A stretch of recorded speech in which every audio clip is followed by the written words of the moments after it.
My fiancée left me over my night shifts, refused to leave my house for weeks, but when I found out she was dating my cousin a month later, the family betrayal they never expected. I'm 28 years old. I work at my family's restaurant since I finished college, and I need to tell this story because what happened like 3 months ago still has me completely messed up. I guess I should start from the beginning. When Natalie and I had been together for 4 years, engaged and everything, living in my house that technically belonged to my parents, but they had left to me when they moved to a smaller place. The thing is, I worked night shifts at the restaurant, like from 5 in the afternoon until 11 or midnight, depending on how busy we were. And according to Natalie, that was the biggest problem in our relationship, although honestly, she had never told me that so directly until that day. It was a Tuesday. I remember perfectly, because Tuesdays were always quieter at the restaurant, and I had gotten home around 10:30, thinking maybe we could watch a movie or something. Natalie was sitting on the couch with this face. I knew very well that we need to talk. Expression that never means anything good. I sat down next to her and she didn't even let me take off my shoes before dropping the bomb. She said, "Samuel, this isn't working." And I just sat there like, what?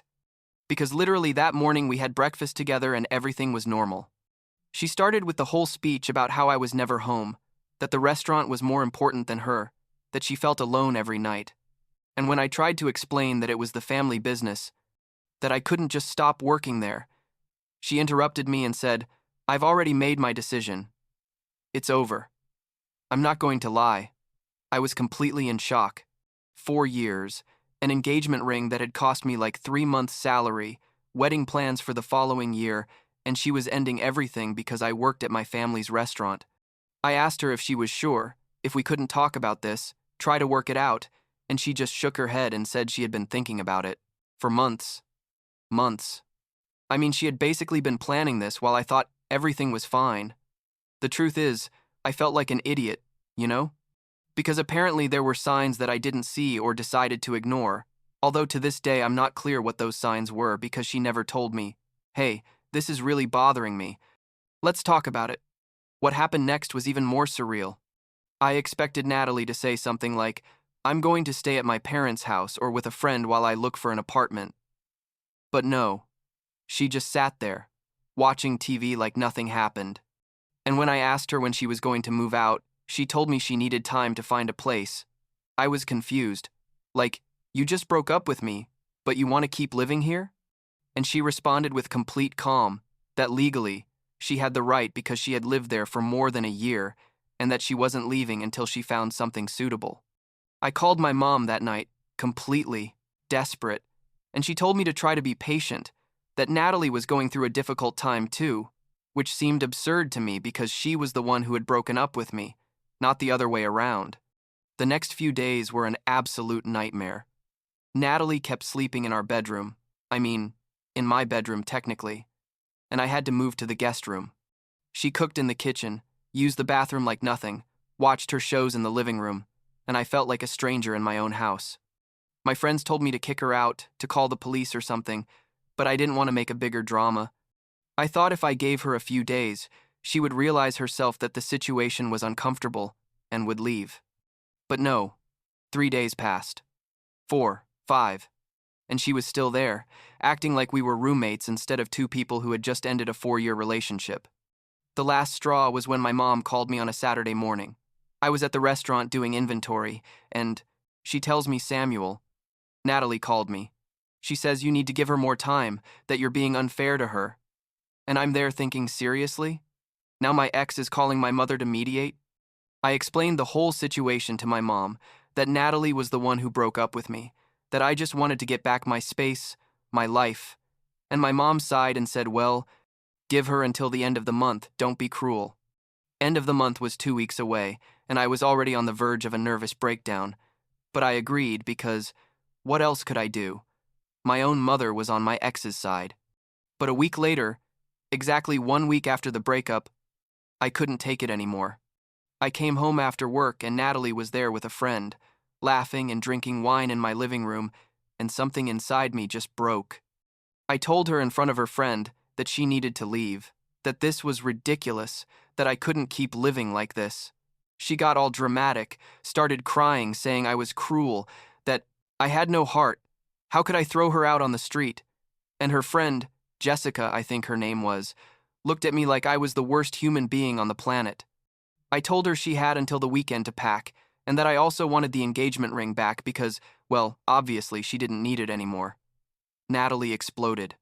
She yelled at me that the ring was hers, that I had given it to her and she wasn't returning it, and I yelled back that that's not how engagement rings worked. That if we weren't getting married, then she had to return it. Jessica tried to get involved, saying I was being childish, that the ring didn't matter, and I basically asked them both to leave my house. Natalie locked herself in the room and didn't come out all night, but the next day, thank God, she finally started packing. It took her 3 days to get all her stuff into boxes, and during all that time she didn't speak to me, just looked at me with that hatred in her eyes that made me feel like I had done something terrible, when literally she was the one who ended everything. The day she left the ring on the kitchen table with a note that said, "I hope you're happy, Samuel," which I found ironic considering the circumstances. I was relieved that she had finally left, but also confused and hurt because I still didn't really understand what had happened. That night, when I was cleaning the room to go back to sleeping in my own bed, I found her diary. I know I shouldn't have read it. Believe me, I know, but it was there lying between some boxes she had left, and curiosity got the better of me. I opened it and, oh my God, it was like getting punched in the stomach.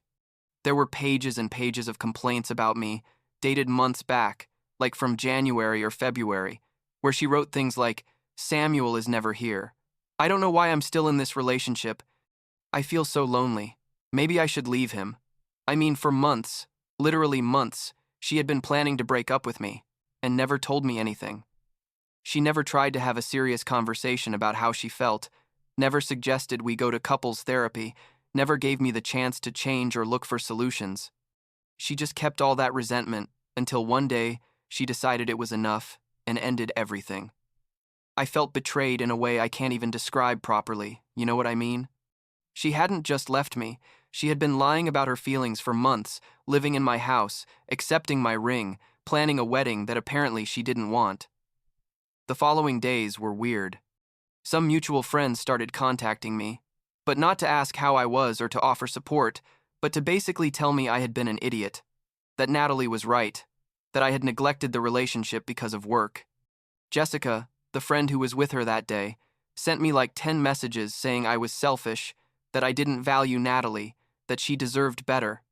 And I'm there thinking, am I really the villain here? She was the one who broke up, who refused to leave my house, who called my mother to manipulate the situation, and I'm the bad guy? Like 2 weeks after she left, my mom called me again. Natalie had contacted her to apologize, said she had acted badly, that she was going through a difficult time emotionally and hadn't handled the breakup well.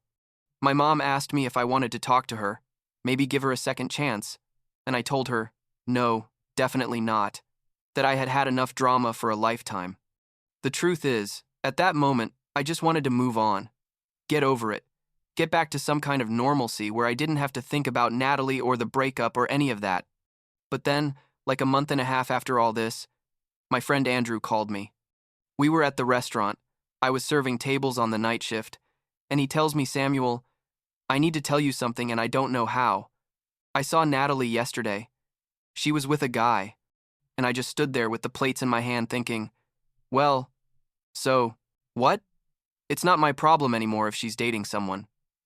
But Andrew sounded weird, uncomfortable, like there was something else he wasn't telling me. I asked him what was wrong and he said nothing. "I just wanted you to know, in case you found out some other way." I didn't think much about it. Honestly, Natalie was my ex. She could do whatever she wanted with her life, and I was trying to rebuild mine. But then, like 2 weeks later, one of the restaurant's regular customers, William, an older man who always came on Friday nights, stopped me when I was taking his order and said, "Hey Samuel, I saw your cousin the other day with her new boyfriend at the bar on the corner. They look very happy together." "And I," confused, said William, "I don't have female cousins, only male cousins." And he thought for a moment and said, "Ah, then it was your ex. She looked a lot like the girl you used to bring here." I asked him who she was with, and he described a guy who sounded suspiciously familiar. My stomach turned. I asked for more details, and William told me tall, dark hair, like 30 years old. I think I've seen him here with you a few times. And then I knew exactly who it was. Trevor. My cousin Trevor. My aunt's son. Who I had grown up with. Who I had played with basically my whole childhood. Who came to the restaurant often because he liked my family's food. Trevor. Who was supposedly my friend as well as my cousin. I left the restaurant on my break and called Trevor. He didn't answer the first 2 times, but on the third he finally picked up the phone and I, without greeting or anything, said, "Are you dating Natalie?" There was a really long silence, like 10 seconds of absolute silence. And then he said, "Look, Samuel, I know how this sounds, but it's not what you think." And I said, "Then what is it, Trevor? Because from where I'm looking, you're dating my ex-fiancée a month after she left me." He tried to explain that they had run into each other by chance, that they started talking, that they were just friends at first, but things progressed naturally. I asked him since when, and he admitted they had been dating, or hanging out as he called it, for like 3 weeks, maybe 4. I couldn't believe it. My cousin, my own family, dating Natalie practically a month after the breakup. I asked him if he knew what she had done to me, how she had handled everything, and he said Natalie had told him her version of the story, where basically, I was the one who had been negligent and indifferent during the whole relationship. I explained my side, everything that really happened, but he sounded defensive, like trying to justify why he was with her. I told him it seemed like a betrayal to me, that of all the women in the world he had chosen my ex, and he responded that he couldn't control who he fell in love with, that I needed to get over it and be mature about it. Mature? Mature? I hung up on him right there, because if I kept talking, I was going to say things I'd piece in, probably regret. I went back to the restaurant and finished my shift on autopilot, serving tables and smiling at customers, while inside, I was completely devastated. It wasn't just that Natalie had moved on so quickly, it was that she had done it with Trevor, with someone from my family, someone who knew the whole situation, who knew what I had been through. The next day, Natalie sent me a message asking me to talk. I didn't want to talk to her, didn't want to see her, but she insisted so much that I finally agreed to meet her at our old favorite coffee shop, that place where we used to go on Sunday mornings. She arrived on time. She looked good, actually. Better than when we lived together. And that somehow bothered me even more. She sat across from me and started with the prepared speech about how she hadn't planned for this to happen, that things with Trevor just happened. That she hadn't cheated on me or anything like that because technically we weren't together anymore when I started dating. I asked her how they had met, and she told me Trevor had contacted her on social media like 2 weeks after the breakup, asking how she was, offering support. They started chatting, then they met for coffee, and things evolved from there. I asked her if she didn't think it was weird, or uncomfortable, or just wrong that she was dating my cousin, and she said at first yes, but that Trevor had told her I would be fine, that I would get over it, that they shouldn't pass up the opportunity to be happy together just because it might make me uncomfortable. The rage I felt at that moment is hard to explain. It wasn't just rage toward her or toward Trevor, it was rage toward the whole situation. Toward the fact that somehow I was the one who had to be understanding and mature while they did whatever they wanted without caring how it affected me. I told her I couldn't believe she thought I was going to give them my blessing or something, and she responded that she didn't need my permission, that she just wanted me to know from her and not from third parties, that she wanted to close that chapter in a civilized way. I told her we had nothing more to talk about, that she could do whatever she wanted with her life, but not to expect me to be understanding or that we would maintain any kind of friendship. She tried to say something else, but I was already getting up from the table. I left the coffee shop and blocked her from everything. Phone, social media, email, everything. I did the same with Trevor, blocked his number, and decided that if I saw him at family gatherings, I would simply ignore him. It's been like 2 months since that conversation at the coffee shop. Natalie and Trevor are apparently still together, according to what some family members who don't understand why I don't want to talk about it have told me. My mom asks me from time to time if I've considered forgiving Trevor, if I don't think I'm being too hard. And I tell her, no, I'm not being hard. I'm simply protecting my peace of mind. The restaurant keeps running. I keep working my night shifts. And honestly, my life is calmer now than when Natalie lived with me, which is ironic considering she broke up with me because supposedly I was never present. Sometimes, when I'm closing the restaurant at night, I think about everything that happened and wonder if there's something I could have done differently. Maybe I should have paid more attention to the signs. Maybe I should have had that serious conversation before everything exploded. But then I remember the diary. I remember how she refused to leave my house. I remember that she started something with Trevor practically a month after breaking up with me, and I realized that probably nothing I could have done would have changed the final outcome. She wanted to end it. She found her reasons to justify it, and she moved on with her life without looking back. Last week, William, the regular customer, asked me how I was handling everything. I told him the truth, that some days are harder than others, but overall, I'm okay. He patted me on the shoulder and said, "Time heals everything. Kid, you'll see." I'm not sure that's true. Honestly, I don't think time heals the feeling of betrayal or the disappointment of discovering that someone you trusted wasn't who you thought. But I guess time at least makes it hurt a little less, makes it easier to get up each day and move forward. What I do know is that I'm not going to ignore warning signs in a relationship again. I'm not going to assume everything is fine just because nobody is saying otherwise. And I'm definitely not going to trust people so easily, not even family. Maybe that sounds cynical. Maybe it's a sad way to see things. But it's what I have now. It's what this experience left me with. And if I have to choose between being cynical and protecting myself or being trusting and getting hurt that way again, well, I already know what I'm going to choose.